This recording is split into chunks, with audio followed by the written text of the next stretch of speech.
Kuqalile ukukhuculula ngemva kwaleti imvula betina ngemandla dashiya nemonakalo lomkhulu. Labanye umkhuku vele hambile, abanye bashonile, senanyalo vela kubhisi nalamanda waphumi. So ngalendlela leyo vela la kuyahlupheka omara. Sesibonile ngeke sake duzane nemvula. Umndeni wakaMaculuve ubukene nenkiyankiya ekunyamalala kwemvotsana yabo Sipho. Kukholela ukuthi umindile ngalesikhathi indlu yakhe itsilika evikini eliphelile.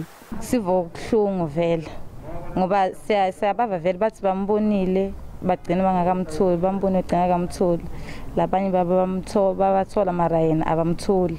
Kudaleka umonakalo emakhaya lalukhulu kanye nemigwaqo embombela enkomazi eBushbuckridge nakumasipala weThaba Chwewu neMkhondo. Vunankulu walesifundza ubalulele letinye taleti ndzawo njengetindzawo tenhlekelele. Assessment sesiyenzile i-disaster ideclariwe bese ke okuzoyenzakala ukuya phambili ukuthi ke siqale silungise lezi ndlela esizibonile zozinakele namakhaya wabantu bakithi amoshakele ngenxa yesimo sezulu. Kunengi nje okumoshakele and uma singanika ama estimates roughly noma singakaqedi ukuassessa so far i-damage esesikhostile it's around 425 million.